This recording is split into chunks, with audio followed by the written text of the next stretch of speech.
Selamünaleyküm aziz dostlar. Ben müşterilerime söz vermiştim ki 2026-28 iyulda ben gedib ağızdan bas çıxardım. Hal-hazırda bas çıxartma prosesimiz gedir. Gətir bir buran çək.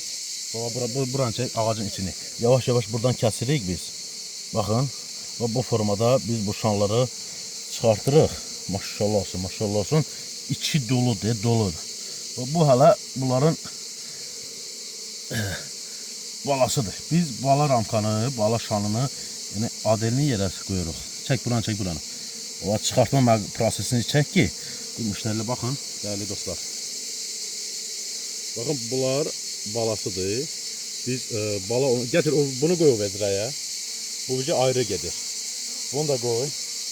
Baxa bizi şanların yarısını çıxartmışıq buradan. Buranı gətir bir dənə də çək buranı. Maşallah olsun, içi doludur. Tam içini çək, içini.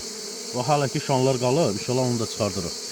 Sağ olun değerli dostlar. İnşallah sabah gün ərzində sizlərin balınızı çatdıraram sizə. Allah köməyiniz olsun.